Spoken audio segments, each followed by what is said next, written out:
अभी जो हमने फ्लो चार्ट देखा था प्योर अलोहा प्रोटोकॉल का, तो उस केस में हमने देखा था कि हर स्टेशन को random amount of time wait करना पड़ता है, फिर रीट्रांसमिशन करना पड़ता है फ्रेम का।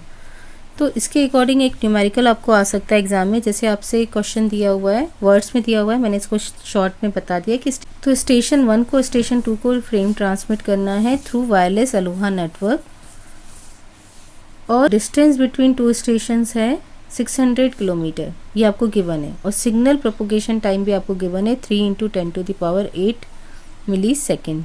मैंने आपको बताया था कि पहले स्टेशन जब डेटा फ्रेम ट्रांसमिट कर देगा तो उसे 2 × TP टाइम वेट करना पड़ेगा एक्नॉलेजमेंट के लिए, तो हमें TP फाइंड करना पड़ेगा। तो TP इक्वल्स टू क्या होगा, distance divided by propagation speed.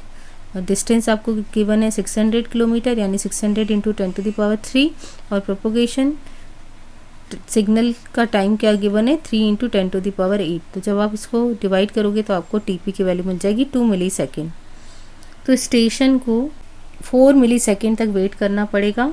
अगर इस 4 मिली सेकेंड में उसको एक्नॉलेजमेंट मिल जाता है तो सक्सेसफुल ट्रांसमिशन हो जाएगा। अगर नहीं मिलता है तो फिर क्या करना पड़ेगा, K की वैल्यू 1 करनी पड़ेगी।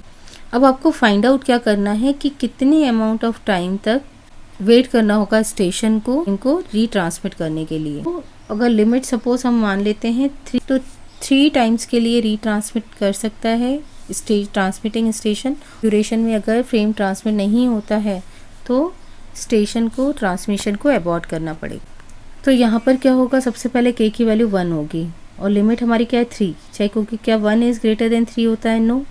तो क्या होगा, कोई भी एक random number between 0 to 2k-1, तो 2k मतलब 1 है, तो 2k-1 मतलब 0 से 1।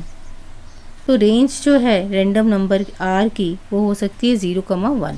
ये हमने टेबल में बना लिया है कि अगर K की वैल्यू 1 होगी तो रेंज क्या होगी 0 से 1, क्योंकि 0 से 2k-1। K की वैल्यू 2 होगी तो रेंज क्या हो जाएगी 0 से 2k-2 - 1, यानी 0 1 2 3। अगर K की वैल्यू 3 है तो ये जाएगी 0 से 2 की पावर 3 मतलब 8 - 1 यानी कि 7, 0 से 7। अब वेटिंग टाइम TB कैसे फाइंड आउट किया जाता है, R यानी रैंडम नंबर इंटू TP हमने फाइंड आउट कर लिया है, R की रेंज हमने निकाल ली है। तो R अगर 0 है तो ये क्या हो जाएगा 0 × 2 मिली सेकेंड, और R अगर 1 है तो ये जाएगा 1 × 2 मिली सेकेंड, क्योंकि 2 × TP इज़ 2 मिली सेकेंड। तो फर्स्ट टाइम में स्टेशन को या तो 0 मिली सेकेंड के लिए वेट करना होगा, यानी डायरेक्टली रीट्रांसमिशन करना होगा, या फिर 2 मिली सेकेंड वेट करने के बाद वापस से रीट्रांसमिशन करना होगा फ्रेम का। सिमिलरली K की वैल्यू 2 के लिए हम देखेंगे तो यहाँ पर टाइम क्या हो जाएगा, यहाँ पर TB की वैल्यू क्या हो जाएगी 0 × 2 is 0, 1 × 2 is 2, 2 × 2 is 4 and 3 × 2 is 6। तो स्टेशन जो है 0 मिली सेकेंड के लिए वेट करेगी, यानी डायरेक्टली ट्रांसमिट कर देगी, या फिर 2 मिली सेकेंड के लिए वेट करेगी, या 4 या 6 मिली सेकेंड के लिए, और उसके बाद रीट्रांसमिशन करेगी फ्रेम का। और अगर K की वैल्यू 3 है तो उसके अकॉर्डिंग आप 2 से मल्टीप्लाई करते जाओ इन वैल्यूज़ को, तो आपको वैल्यू मिल जाएगी, TB की वैल्यू मिल जाएगी 0 2 4 6 8 10 12 14 मिली सेकेंड। तो इनमें से किसी भी एक टाइम पे रैंडम अमाउंट ऑफ टाइम के लिए स्टेशन वेट करेगी और उसके बाद जो है डेटा को रीट्रांसमिट करेगी।